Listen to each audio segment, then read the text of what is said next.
Nessa Nation, what's up, everybody? It's Hold My Banner. Don't be confused by the attire, however. I know we're rocking sweaters because hockey season is coming. Although it's hockey season, Ountae, Campbell, Adam Kaufman, but it's also Celtics season. Yeah, I know the Bruins dropped the puck for real tomorrow night, but the Celtics, they're in action, too. Yeah. It's just preseason game at Memphis. Yeah, it's coming tomorrow as well. We'll be excited for that as well. Yeah. But we got real hockey action. But we're not talking hockey today. We're just talking hoops.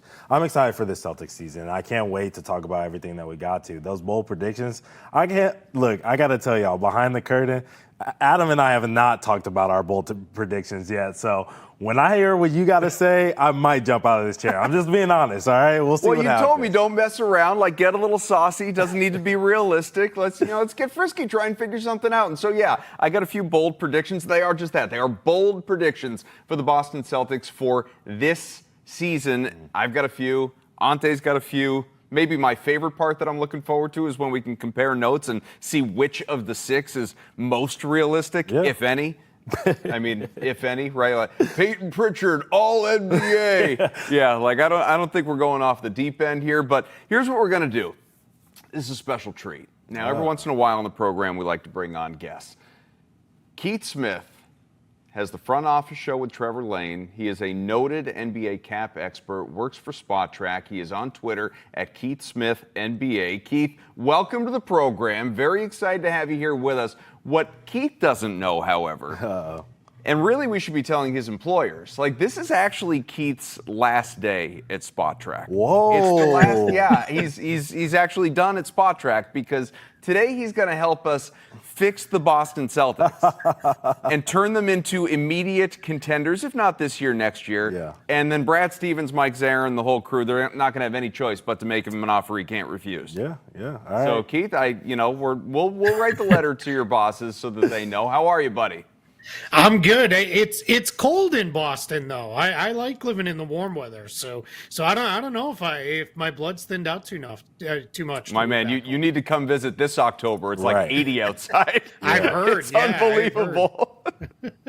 So what we're going to dive into with you during this first segment of the show here is kind of want you to use your cap expertise. Ountae and I, we thought about doing this ourselves, but it's like, look, if we're going to get into the ramifications of the money, because Boston spent so much of its offseason focused on getting under that second apron, and it's only about $4 million clear of getting under the first apron. Does it want to be a repeat tax team and all this stuff? There are still moves that this team could make if the focus for new ownership, Bill Chisholm, for Brad Stevens, for everybody involved, is on saving money. But then there's maybe dreaming a little outside the box and thinking about, all right, well, what if they did want to take on a little bit of cash? What if they were willing to pay a little bit of money? So we're going to explore some of the different ways that this team can improve, most realistic as well as maybe just a little off the deep end to outright insane. But before we get into all of that, what are your general expectations for this team this year as currently constituted? I think they're going to be competitive. I think that they're fortunate they're in the Eastern Conference where it's just not very good. The East still has a lot of really bad teams, and I think those really bad teams are still really far away from the Celtics. So I think they'll be able to handle those teams, night in, night out. They've actually been pretty good against bad teams over the last few years. They handle their business in those ways. They're not on the level in the conference of Cleveland or New York or probably Orlando, but that next group of teams, they're in that mix. So I think they'll be in the mix for playing tournament, maybe the win through there and get into the playoffs again. I think there's just, even without Jason Tatum and a couple of guys that they moved on from this summer, I think there's still too much talent on this team for them to fully bottom out. And I know that's not what some want to hear, but I just think that's being realistic and taking the vibe of every comment they're making is none of these guys have intentions of doing anything but trying to win night in, night out. Yeah, I definitely don't want to hear that. I've been on the team tank mode. But, I'm accepting that we're not going to be there with the Boston Celtics, and that's just fine. But, Keith, I do want to get into some of these moves. As Adam told you, we want to talk about some things that could help the Boston Celtics in this time of Playinville, as you kind of put it? Can we kind of help them get out of it? Can you give us at least one sensible move that you think the Boston Celtics could make, maybe via trade, maybe via signing, that they can do to help their team out this year? Yeah, so when Adam said sensible, I think sensible is also equals kind of boring, but often is the moves you need to make. And I think in this case, one of the things the Celtics could do is the real sensible move is make another trade or two and get completely out from underneath the luxury tax. That's not going to excite anybody because you're probably not doing anything towards winning this year. But what that can help is then next year, you've now removed all the burdens. You're out from under the second apron. You're out from under the first apron. Now you're out from under the tax. You finish the year. You've kind of started the process of resetting your clocks on the repeater tax and the hard caps and everything with the aprons and frozen picks and all that. And now you can move forward with building your team up without as many worrisome restrictions as you may have had otherwise. So I think that's the sensible move that, could be another step down in salary trade, where that's Anthony Simons for slightly less salary coming back that puts you there. Maybe that's a Sam Hauser salary move. None of those things are going to be exciting. They maybe don't make you better on the court this year, but using the kind of 2-year window-ish with this exercise, that would help you get moving forward. And that's kind of the sensible, easy thing to do.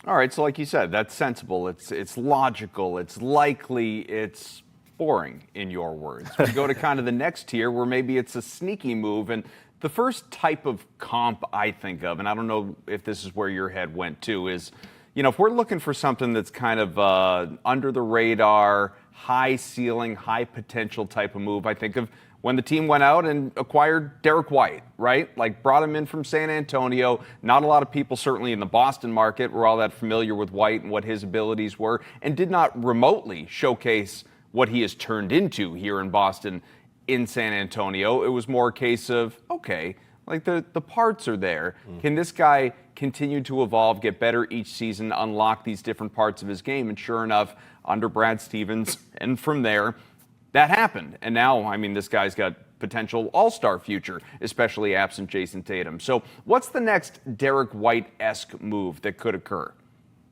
Yeah, I think that kind of is where Brad Stevens does some of his very best work, is with those kind of moves, like you said. And I think that's where maybe you look around. The number one guy that you'd be moving in something like this is probably Anthony Simons. He's on an expiring contract, $27 million. So you're looking to move him in a deal that can bring you back help. And I think ideally for a Celtics team that yes, they lost top-end talent, but they also lost a lot of depth over the course of this past summer. So I think ideally you'd like to split that up into, all right, how do we build our depth back up? And I think a guy you could look at, still seems like the front court's a little light. Look at Daniel Gafford from the Dallas Mavericks. Unclear, probably not going to start for Dallas. That seems like that's Derek Lively's position long term. That team is just overflowing with front court guys there. And if you could go get a guy like him, bring him in, move Simons, why that makes sense for the Dallas side is that's a team that still needs a little bit more roster balance. They're very heavy in the front court, still very light in the back court. You move Simons there, bring in Gafford, bring in maybe, it could be like a Caleb Martin, or it could be a guy like Jaden Hardy, somebody like that then you're kind of, all right, if that guy pops. But the real get is Gafford here also has the benefit of, we lowered our bill a little bit more in a move like that. Dallas is tight to their hard cap, so you're going to have to take back quite a bit of salary there, but that's where maybe you bring in a third team if you want to route somebody somewhere else. But Daniel Gafford's the kind of guy I think you could target to fill a need at the center position and continue to help you along that lines of rebuilding depth and creating even more flexibility. Look, you can get me along on board with Daniel Gafford anytime. If he wants to come over here and play in green, I know we're wearing black and yellow today, but if you want to come over here and play in green, I'm all for it. What about this? We need a swing for the fences move. Let's just say the season, we're going to the trade deadline. It's not going the way that we think it should be going. At least we're not in that play-in-ville. Maybe we're a little bit lower than we should be. And the Boston Celtics and Brad Stevens just go, man, it's time to do something big to shake this up. What kind of move could that be for the Boston Celtics? Yeah, that's where I think you start looking who's the superstar player we're going to go get. And your path to getting that superstar is either you trade one of Jaylen Brown or Jason Tatum. Probably not going to be Jason Tatum. So let's just maybe Jaylen Brown. Then your other option would be, all right, or we put Simons together with Derek White or a whole bunch of other salary, and that's how we go get him. And he just reporting just today was maybe open to a trade. Like to place a little bit south of Boston, but pretty close. Make a play for Giannis. Try to go get him, right? Say, what is it? Make the Godfather offer where it is. Here's the players. And if it's going to be, we need Jaylen Brown, all right, that's something that you have to at least have a conversation about if you're the Celtics. And here's draft picks. Here's, you want a couple of the other younger guys too. And now you pile it all together and you go get Giannis, because that's probably the biggest semi-realistic swing you could make. I mean, I'd love to say Jokic, but I don't think anything like that would ever be in play. I mean, it's hard to say that when Luka did get traded last year. That's kind of my new fallback on everything. But it is, I think Giannis is, there's at least some level of in play. That's probably not a trade deadline thing, but that could be, hey, we got into the summertime. Bucks didn't go where they want to be. He's ready for a move, but what do we need to do? And at that point, if you're the Celtics, had a year, we've seen what it looks like. What is it? What do we want to do? And if that's the big move, that seems like the big move that you at least have to make the phone call on. All right, Keith, look, I talked to Adam before the show, and I said, man, I'm feeling so inspired that we got Keith on the show. I had to come up with 3 moves of my own. So you already stole one from me. I was trading Jaylen Brown. Even though I don't want to, you stole one from me. We're lockstep. I'm trading Jaylen Brown for Giannis in my swing for the fences type move. All right, for my sneaky move, I said, hey, we got a kid from Massachusetts originally, NBA champion, grind hard. You're hearing all of the talks coming out of Boston training camp, how they're running the floor and they're diving on the floor and Peyton Pritchard's neck is scratched up and all this other stuff. So we got a grimy kid. And, maybe he can shoot the 3 just a little bit. What about Bruce Brown joining this team in free agency after this year? What do you think about that move? Yeah, it's going to be hard to pry him away from Denver, where he seems extremely happy, but that's the kind of move where that's not going to break the bank. You could make a move like that. I think especially that type of move makes more sense as you're building the team back up. If you're moving into a place where, all right, hey, this year's going to be whatever it is, but next year moving forward, we're trying to build back up and to be a contender. Yeah, sure, Bruce Brown's a guy, I think could help quite a bit because he's a versatile guy who can do a lot of different things. And we've seen him when he plays with really good talent around him that can help get him good looks. He tends to shoot it pretty well. So I think he'd be a great fit. Yeah, I'm always in favor of bringing a Boston kid home when they have the chance. Okay, last one. I'm loving that you're with me. Unless it's Niang. He's got to be sent away. I don't understand. Thanks for hanging out the garden, but taking to the W game. You got to go. Last one. All right, last one. The last trade scenario that I got for you. It's the sensible one, and I can tell you I'm crazy. As much energy as I'm giving you, I'm like this all the time. I'm insane. So my sensible is a little bit higher. It's a little sexier than the one that you gave me, which is yours is fair. Yours was fair, but I just got to give you this. Walker Kessler is over there, disgruntled, expiring deal. The Celtics look at Nemi, they look at Baylor Shireman, they say, hey, man, it's not working. Those 2 guys, Baylor Shireman and Neemias Queta, for Walker Kessler. What do you think of that deal? Yeah, I think that's the kind of move we could potentially see, where those are the ones where what you're looking at there is there's been some hesitancy on the Utah side of giving him a new contract. That's when we're quite honestly, you'd rather get that done in the next 2 weeks so that you can extend him yourself on your terms moving forward. It's not going to do anything to your payroll this year. He makes too little money for that to be anything to be worried about. But then you're trying to, you would rather be able to extend him than now we dropped into restricted free agency, which is what would be the case if they were to acquire Walker Kessler in season. But yeah, that's another guy that could certainly make sense where you go out and you make a move like that. I'll be honest, when I got the prompt, I played around for a while on my might go big or go home if there's a way to get both Lauri Markkanen and Walker Kessler by sending just the farm. But there just wasn't anything that made enough sense that I was going to come here and pitch that. But yeah, Walker Kessler's the guy. I think Utah's setting themselves up to be able to wage a little bit of a bidding war if teams want him, because any team that needs a center is going to be looking at it and saying, hey, about $4.5-5 million for this year, then we take care of it in the summer. They may go after him. But yeah, he's certainly someone who could fit the Celtics long term.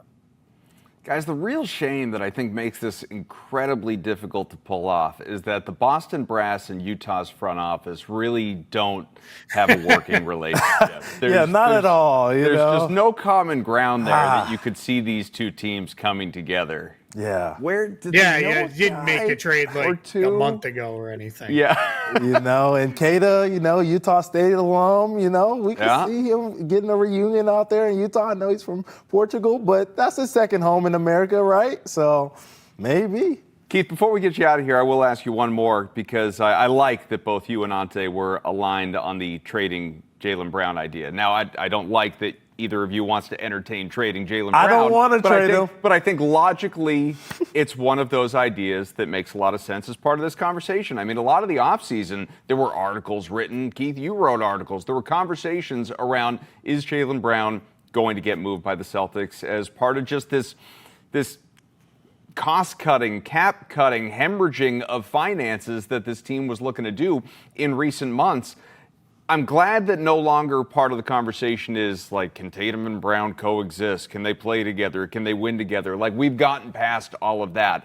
But you do wonder, as Brown approaches 30 and obviously has the contract that he has, is financial flexibility, fiscal responsibility for the organization, is it in their best interest going forward? And this is no knock on Brown, simply just not having two supermax guys and having two guys that are 35% apiece of your salary cap. So how realistic do you think a Jaylen Brown trade is? Not even from a swing for the fences mentality, just in terms of them still trying to kind of build and, find that banner 19 mix and getting their books in order. Yeah, there is some thought to the way you win now is you have at least one superstar, and then the rest of your money is a little bit more spread out to give you some depth of options. You look at the two teams that went to the finals last year, Oklahoma City and Indiana. They had their stars in SGA and Halliburton. Then there was a lot of really good players around them on both teams, good deep rosters. I've been very fond of saying you need 100 games of depth to win an NBA title now. You got to get through the regular season, and then you got to get through 20 or so playoff games. And that's really where you need to be. And I think that's where the blessing in disguise, if you will, of this season is we're going to find out, where is Jaylen Brown? What can he do when it is truly his team? Not for a game or two, but for a long stretch. And we'll see whenever it is Jason Tatum comes back, but whether that's a half season or 3/4 of a season or a whole season, we're going to get a look at what that looks like. And if it looks great, then all of a sudden you're like, all right, now we keep him and Tatum and we move forward. If it starts to look a little more shaky to you, then you start talking about, hey, that $50 to $60 million that Jaylen Brown makes, could we break that up into 2-3 rotation players to come in, fit around Tatum on a retooled roster? Is that the best way forward? It just starts to become a math problem as much as it is a basketball problem to solve, and that's where the Celtics are at this point. But I am glad we're now talking about it in real terms of trading Jaylen Brown as a potential thing instead of just got to get him out of here because him and Tatum will never win together. That's, as you said, Adam, that's been put to bed. Now we can focus on, is this the best way forward? And I truly believe if Jaylen Brown balls out this year and looks incredible, that kind of puts that to bed as well of, nope, we keep our two guys and we build around them as best we can moving forward until it no longer makes sense to do so.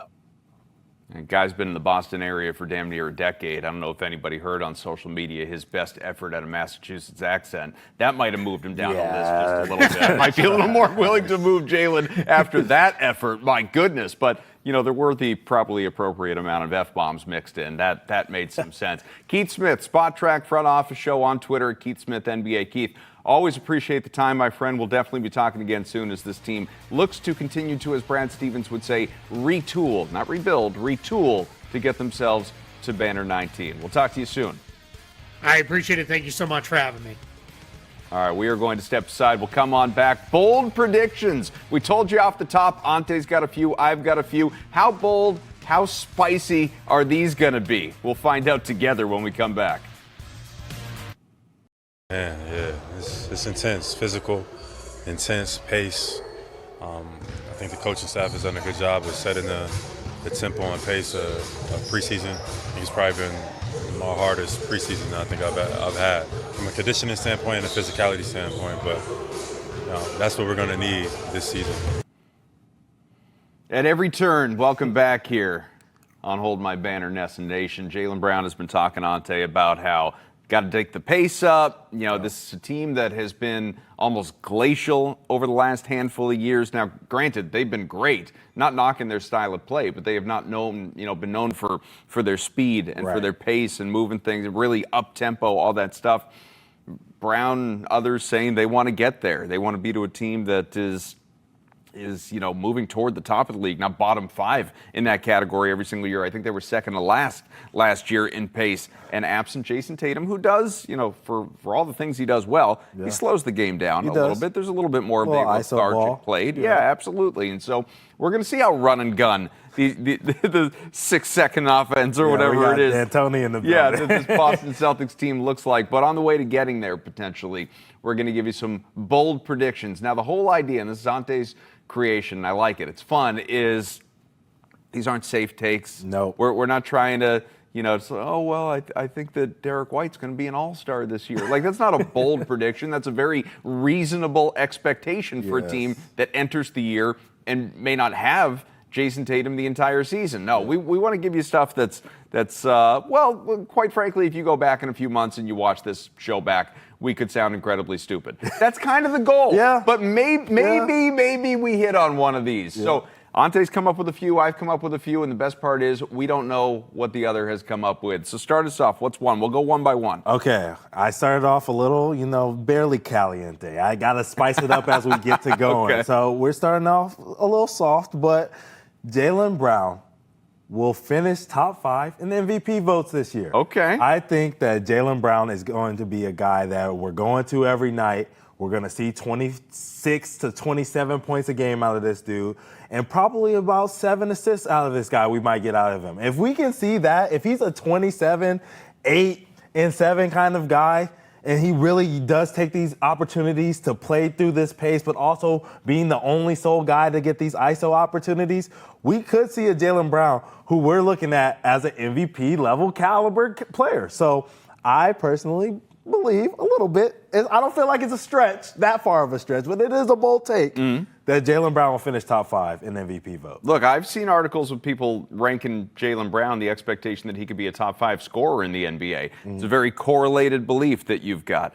I'll give you one. Okay.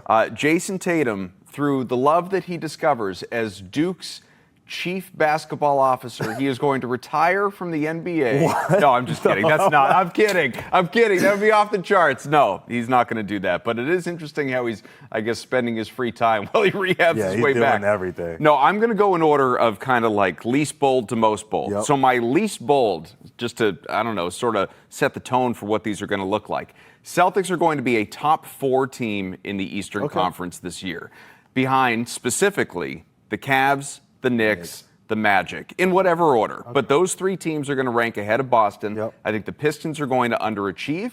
I think the Hawks and Sixers are going to be victimized by injuries. Hell, we've already seen it for Philadelphia. Yeah. No sense that's going to slow down anytime soon. Right. So I think the Celtics, they are going to, I guess in the eyes of many, overachieve during the regular season because a lot of people, we've talked about this, there's the range of outcomes. Are they going to bottom out? They're going to be a lottery team? Are they going to be a play-in tournament team, play-in-ville? Are they going to be just on the outskirts of the playoffs and be, somewhere 5, 6? I'm going to say top 4. Okay. Celtics are going to be top 4 in the Eastern Conference during the regular season. Say it again. Top 4 okay. in the regular season, these Boston Celtics, and they are going to win a playoff round. Okay. At least one. All right. Okay. Sounds good. All right. Now, for my next one, it's getting a little spicy because it's been a while since we've seen this guy have this kind of a season. Chris Boucher. Yes. 100 three-point makes this season. Okay. And 100 blocks. Now, What are his career highs? His career highs, you getting me on the spot. You want to talk? I'll do the research? Yeah, I'll do the All talking, right. you do the research. All right. But I believe he has about 111 blocks is the career high, I believe, but you'll check for me. Career made threes in the season, I don't know. But here's the thing. He's getting an opportunity to start, at least we all believe so, for this Boston Celtics team at the 4.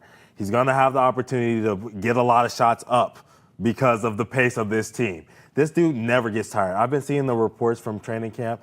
I've seen him. He's running every day. He's fast. If he can stay healthy, this dude is going to get opportunities to block shots because they're going to be running people off the line, sending it to the rim. Kata's going to be slow to get there, and he's going to clean it up for him. And then on the other end, they're going to be shot chucking because they don't have the physicality to be the Boston Celtics of old without Jason Tatum there, without Al Horford there, without even a KP there or Drew Holiday there. So they're going to be shooting threes. I can see this guy doing both of those things at a high level for this Boston Celtics. So you got to go back to 2020-21 for Toronto, his third year with Toronto, when he was actually in the Sixth Man of the Year conversation. He was, I think, 6th in the voting that year. Career highs that season, both categories that you're talking about, of 111 blocks, as you said, and 90 three-point makes. Okay. So we got a 100 season out of Chris Boucher. Okay. I Okay. can see it happening. Look, it's a thin front court, man. If you stay out of foul trouble, stay healthy, you're going to have opportunity. It's a bold take, but It's a bold take. It's a bold take, but that's what we're here for. This one right here might be just a little bit more bold, my friend. Everybody All get right, ready. So, how many Sixth Men of the Year Celtics won the last 3 years? 2. Yep. Malcolm Brogdon, Yep. Peyton Pritchard. Yep. How about we make it 3 out of 4? Uh-oh. Anthony Simons Oh, wow. is your NBA Sixth Man of the Year. Okay. He's going to spend the entire season with Boston. He's not getting traded. He's going to average better than 20 points per game, exclusively leading that second unit. Yep. We saw over his last few years with the Blazers, he was a 20-point-plus per game guy. Yep.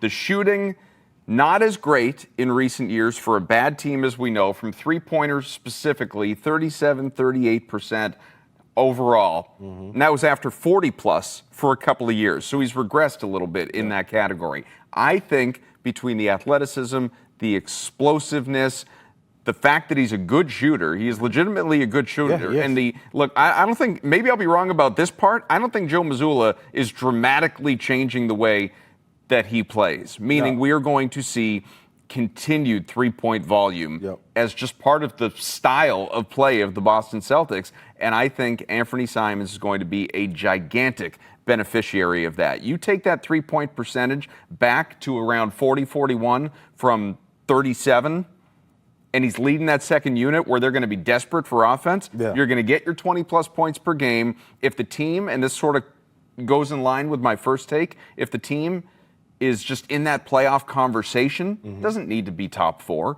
just don't be bad. Yeah. Simons is going to be Sixth Man of the Year. It's a bold take. And the reason that it's bold, I think for everybody sitting here at home knowing that, one, will he even be on the Boston Celtics when it's time for this award to get drawn? And 2, you're banking on the fact that Peyton Pritchard is going to start 42 games in the NBA this year. Yeah.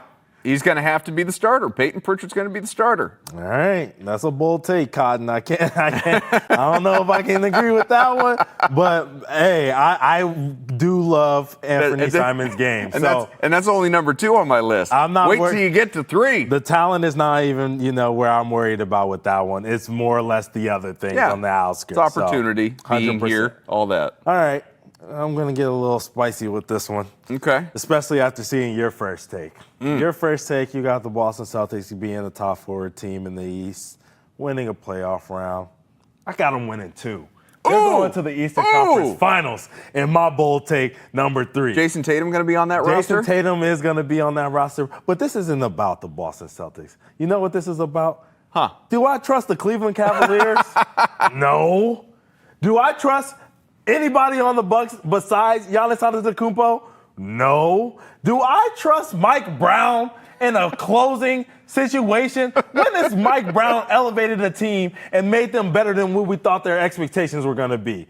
All but one season you won Coach of the Year?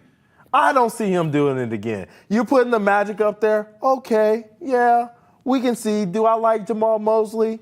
Great coach. Do I like what they have building over there? 100%. But they couldn't stay healthy to save their lives last year. And you think Desmond Bane, coming from not healthy land of Memphis, is going to help them Nobody try to stay stay healthy in Memphis. No, he's going to come over there and give them bad juju on health too. And he's going to get 30 a game and do the exact same thing that he did in Memphis. I am not worried about any of those 4 teams at all. So you know who's going to come through? The Jays. They're going to come through. When it's winning time, what do? They always showed up. If it weren't for Tatum's Achilles, as he said, he was going, and he's never been down. He's been down 3-1 before. And guess what he's done before? He's come back. Yeah. He's been down 3-0. He's come back and forced Game 7s. I'm not worried about any of those teams at all. Boston Celtics, Eastern Conference Finals, book it. Knocking out the Knicks along the way. How Yes. storybook would that be? All right, listen. Your first take was Jaylen Brown is going to be top 5 MVP. Yes. You're going to hate my take. Uh-oh. Jaylen Brown Oh, snap. is not going to be Boston's leading scorer. Whoa. Think about this. Whoa. Now, it could be Jason Tatum, depending on how much of the season that he plays, okay? Right. So I'm putting that in. Okay. Could be soon-to-be All-Star Derek White. Yeah. Brown is going to be the focus of opposing defenses, okay? And so teams are going to be looking to take out Jaylen Brown. If he truly is going to take his game to the next level, I think a big part, like we don't question what he is able to do in terms of his isolation play or athleticism and all. Like what's been a knock on Brown really in the large part of his career till maybe last year.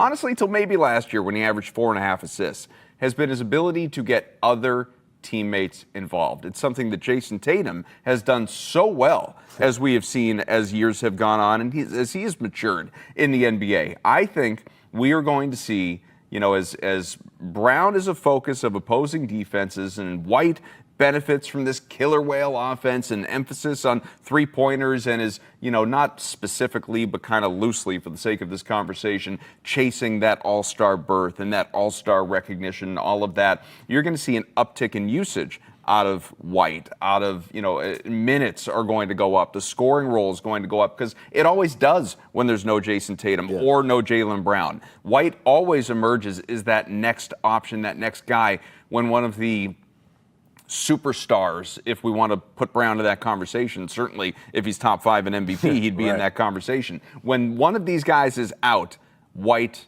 emerges. Okay? So this is very much a White ascension take as much as it is a little bit of a Brown regression. But it doesn't have to fully be regression. Right. He averaged about 27 points almost, 26.6 points back in 22-23. Last year, it was only 22.2. The offense, as we know, it's going to funnel through him. Now, he can score at all 3 levels. He's obviously incredibly capable of scoring 30-plus any given night, all of that. I think, though, if the shot volume for Brown does not increase to, last year, in the last couple of years, it's been like 18 shots per game. Yeah. Unless you're seeing him up around 21, 22, 23 per game, something like that, which I just don't think Missoula is going to be calling for. I don't see how the points are going to follow to where we're, again, unless the, the efficiency is through the roof. Right. I don't see him averaging 26, 27, 28 points per game. So I see him taking a step back and maybe on those kickouts and just that, again, emphasis of getting teammates involved, he is factoring in guys around the perimeter. He's working it in a way that we've never really seen Jaylen Brown work it, right? Yeah. He's never before last year topped 3.5 assists on average in the season. Last year, it popped to 4.5. I think this year, the points are coming down a little bit to where he's not your leading scorer, but the assists are going to go up to 5+ per game for Jaylen Brown, who is not known for that part of his game. So that's all just kind of a well-rounded, super bold Derek White, maybe your leading scorer, but it's not Jaylen. Jaylen's going to go up in terms of his playmaking, all of that stuff, but it certainly does not help your MVP vote. Okay. I hear all of that. Okay, you've That was heard a it. lot to I digest. rambled a little bit. I gave No, you a lot. no. I gave you a lot there. That was very clear and concise. Very clear and concise. Clap it up for Adam Kaufman. Oh, you're Look, the best. Here's what I have to say to that. The only thing that I have to rebuttal to that, and it is a bold take, I will give you that, is that when we saw him on this TD Garden parkade floor against the Knicks with Jason Tatum out, we had 26, Yep. 12 assists, Yeah. 8 rebounds. It looked great. Game 5, or Game 6, excuse me. Yeah. When he was back out there in the Garden, he played 31 minutes. It was a blowout situation. Sure. 20 points, 6 assists, 6 rebounds. Not as gleaming, right? Good for the playmaking. Keep going. I'm just saying, I think we're underestimating what this guy can do without Jason Tatum. We saw it, albeit without the same team. There's no Luke Cornett game happening in Game 5. There's no Al Horford and Kristaps Porzingis. None of those guys are here anymore. No, your lack of options. Very What? clear. But 12 dimes with his back against the ropes. We know how this dude is whenever he feels slighted. That was an opportunity for him to show Boston who he's going to be.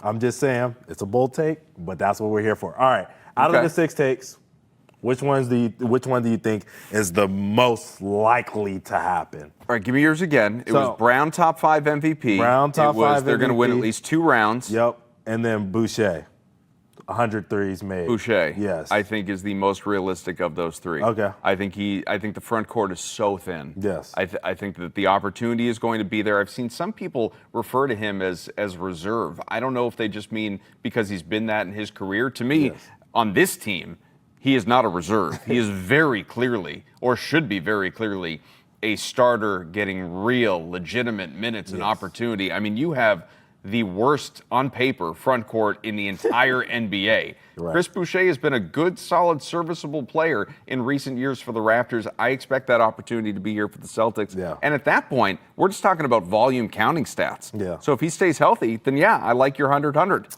Yeah, out of your 3, I think you started to convince me about Anthony Simons. I think I can see him. I think I can see him win 6th Man of the Year. I love Peyton Pritchard. I do think he is going to start 42 games at least for this Boston Celtics team. I don't think he's going to start all 82 or whatever. Even if he is healthy, I don't think he's going to start at all 82. I think they're going to mix and match some lineups. There will be some lineups that will start with Anthony Simons. Well, and injuries throughout are going to the force that. Right. But, I can see it. I've been a huge fan of his game. Offensively, I think he has all the tools. He does fit right into what Mazzulla is trying to do. He is going to be the guy that is coming off of that high pick and roll with Keita at times, or maybe even Boucher at times, a high pick and pop situation, looking to let it fly. That's where he thrives. They're going to lean into that.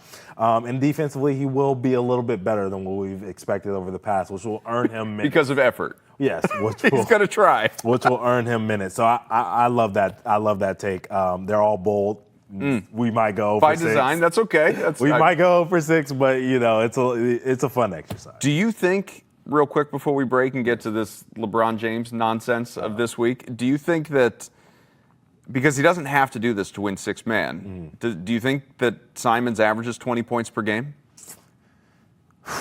What was he at last year? He was Well, I mean, last year he was 20 plus, 20 but again, plus, he was a starter. Was and starter, it was a totally it was different his role for team. Portland. Yeah, it was a bigger role. He's got to contend with Pritchard, who honestly could average 20 points per game in this offense, and obviously Brown and White. It's if high Tatum teens. potentially I've been comes like back. high teens. I've been like 18. I think it's going to be right at 18, maybe 17. So you think he could kind of look the way Pritchard looked last year? Yeah, I just think it's going to Statistically. be more efficient for him because he is surrounded by more talent, more options, more eyes on Jaylen Brown, as you talked about, maybe a little more eyes on a Derek White. So when he is coming in the game, especially off the bench, he can really fill it up and really have to do it against second team guys where he didn't have to do that in the starting lineup for the Portland Trailblazers. So I think he's going to get a lot of great opportunities. I don't think we get over that 20 threshold, but we might be, if we were betting, we might be sweating it just a little bit. Boston Celtics open up their preseason tomorrow night at Memphis. I know, like I said, we got the black and gold sweaters on because they're starting their season for real tomorrow, a regular season game. But Celtics basketball is right around the corner, folks. We are not done here on Hold My Banner. We're going to come on back. LeBron James had a decision to make. Decision 2. All these years later. Took his talents to Miami last time around. What is retirement on the horizon here, LeBron? Are we getting the retirement tour? We're going to find out exactly what this announcement was. LeBron James had posted on Twitter, as you saw yesterday, the decision of all decisions, October 7th, 12 p.m. Eastern, hashtag the second decision. And this turned into, Ountae, this little tweet, a Zapruder film. Yeah. Because people are zooming in on the guy in the other chair. Who's this guy? Who's talking to him? Who's interviewing him? Is that an indication of what this is going to be? Well, maybe this is a retirement tour announcement because, look, the last time he did one of those things and it was an ad campaign, it had hashtag ad in the tweet. There's no hashtag ad this time, Ountae. He's going to hang it up. The one reason that I kept saying to people is I would not even entertain this being the announcement of the looming retirement, whenever that is simply because even LeBron could not keep that a secret. Right. There would be leaks. Shams or whoever, like that, Schefter, like there would be a leak from somebody saying, hey, this announcement from LeBron James, yeah, he's calling it. Because LeBron doesn't keep anything quiet. Yeah. So we got the big reveal today, only a couple of hours ago.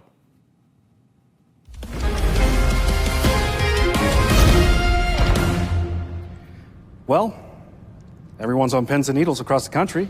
You ready to go, LeBron? Where's the powder? Left it at home.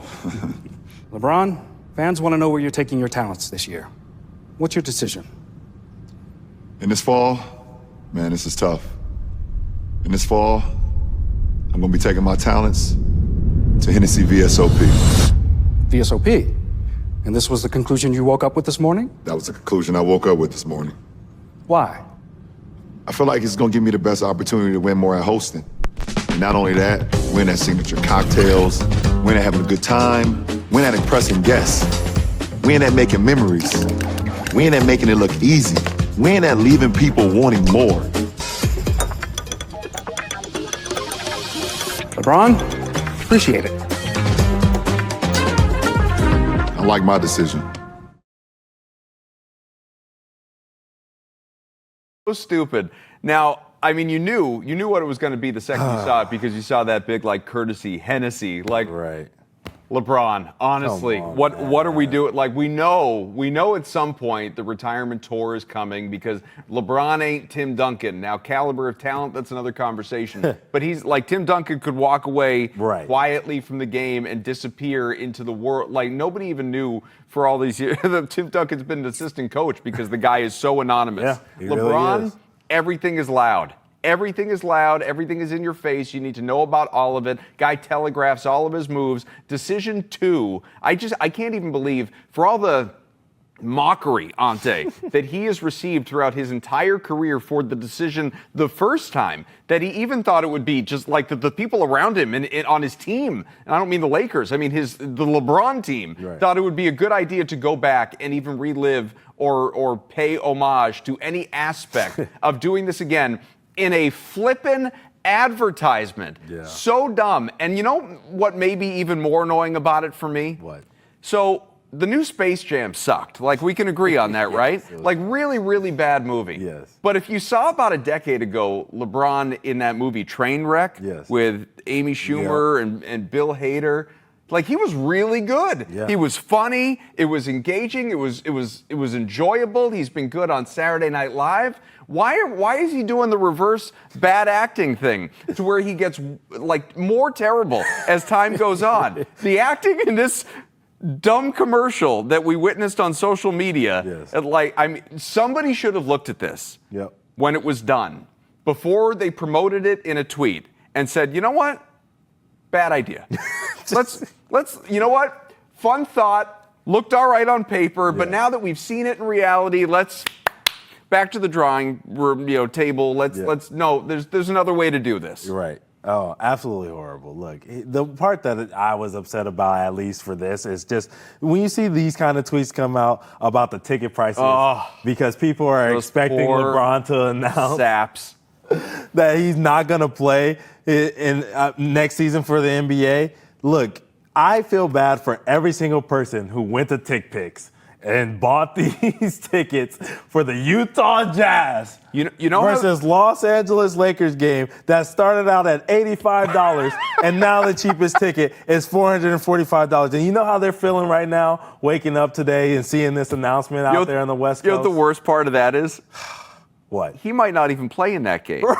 because it could be, regular season finale or whatever, and they're resting him for the playoffs. You're sitting there, you're like, at least LeBron could play. He probably won't even $500 play. He might not even play in that game. Can you Listen, believe that? I know. You know how some sports books increasingly, in an effort to gain more customers or not lose existing ones, we're seeing like Fanatics with the Fair Play promotion and DraftKings, FanDuel, they've done some of that. DK with the ghost leg thing that it's doing now. Like Tick Picks, is that what it's called? Tick Picks. That's the one who came up with the information. And even the Utah Jazz, like Danny Ainge should get involved in this. There should be an element of, you know what, he got you. Right. We're going to refund you on this one. Like, here's what we're going to hold you to. You bought tickets to the game. Yep. If you bought tickets to the game since this came out in the last 24 hours, we are holding you to your ticket, but we will refund you the difference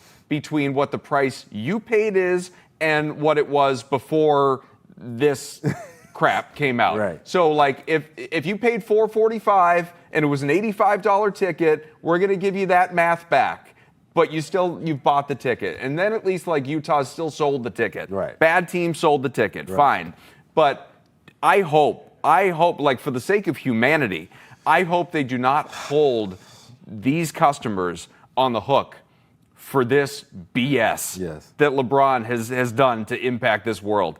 For all the good that he has done, building schools and all the, like, I mean, LeBron he's done some crap. He's done some stuff. And this falls into that category. Yeah, Maverick, you talk to your guy. Talk to your boy. All I'm hoping for is that we get like a Clayton, out there in LA, get a little Clayton Kershaw situation a month before the season You won't. ends. There's no chance. All right, you can't honestly believe I'm that. actually out. I'm out. This is the last year. And then they try to go win one, which we know the Lakers won't inevitably do. But they try to go win one for their guy, and then they send him off. And then the Utah fans, or at least the people who are planning to get to Salt Lake for that game, can get their money's worth for that ticket. Ountae, I would put my house. I know. It's not your house. I'm just hoping. Toby's house. In a world full of evil. I put everybody's house that is in the vicinity of this program on the retirement tour. It's happening. You're getting a LeBron. You're getting the Kobe retirement tour, where he's getting a different presentation and a different gift and a different painting and a different prize in every single city. Fair enough. All right, man. When we come back, we got to talk more hoops. We're going to talk about not that guy, not that guy, but a guy that he used to play for him, Mike Brown. We'll talk about the New York Knicks when we come back on Hold My Banner. We're back on Hold My Banner. The Knicks back at it. Couple of preseason games against the Sixers in Abu Dhabi. So season's underway in a matter of speaking. Just want to add, by the way, we have Ountae and I. We remembered that LeBron James is part of the Fenway Sports Group ownership group, and so LeBron, loved what you did today. Get more of it, please. By the way, Space Jam 2 on the way. Can we get a sequel? Because that first one, man. All right, so the Knicks. Who it was reported earlier today, and Keith Smith brought this up as well, that Giannis Antetokounmpo was, if interested in leaving Milwaukee at all, the Knicks were the team that had his attention. Now, obviously, these teams, they talked in the month of August, according to reports, no traction, nothing got done, and so fine, we move on with our lives. The Knicks are among the betting favorites to win the NBA title, 10-1 behind the Thunder, the Cavaliers, the Nuggets, coming off a 51-win year, as we know, third in the East, eliminated the Celtics, took Jason Tatum from us, and lost in the conference finals to the Pacers. And in the offseason, really were not hurt. If nothing else, actually, they were helped. Now, I know there's the coaching change, Mike Brown in, Tom Thibodeau out, but in terms of depth, Jordan Clarkson added. Gershon, old friend, Yabusele added to the mix as well. What do you think of this team? Malcolm Brogdon as well. Maybe. Hopefully. I like this team, from a on paper standpoint. I even like what I seen when I watched them in their first 2 preseason games out there in Abu Dhabi.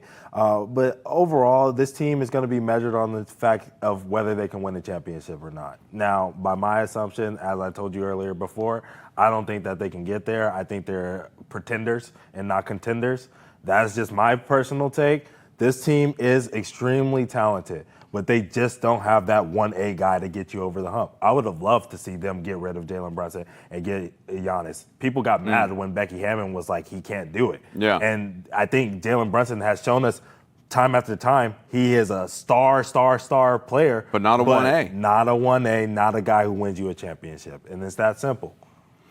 Do you think that the coaching change will make a big difference, whether in terms of style of play or just the fact that Thibs is known for running his guys into the ground and Brown coaches a different way? I think just having a new voice in there is going to help this team as a whole. I think the style change, like Mike Brown is still a guy that gets into you. He'll yell, he'll run around, he'll scream, all this other stuff. He's had success. But he'll smile at you. He'll show up to your events. He'll be there with you. That's the kind of guy that you need with you. Thibs is more of kind of, I coach you, you play. He's more of like a family style in Mike Brown, and I think that'll bring them together a little bit. But once again, championship or bust for this team. And I don't think Mike Brown gets them over the hump. They win the East? Yeah, I'll give them that. They'll win the East. They'll beat the Cavaliers by 2 games. Well, listen, to Knicks fans, that'd be like winning a championship. You might get a banner for that. It's a bit like throwback to the Colts. Think about how lively they were just knocking out the Celtics in round 2. It was like, guys, you still got 8 more wins to go. You know that, right? Yeah. You're only halfway home. Not even close. They got to learn how to win. Yeah. Act like you've been there before, New York Knicks, please. Anyway. Our thanks, obviously, to Keith Smith. Spotrac joined us earlier. Check out the show if you missed any of it on the Nesson YouTube channel. Want to thank all of you out there in Nesson Nation, everybody, our crew behind the scenes here making this possible. Ountae, Adam, we're back with you again coming up on Thursday, same time, 1 p.m. Eastern here on Nesson Nation for Hold My Banner. Peace.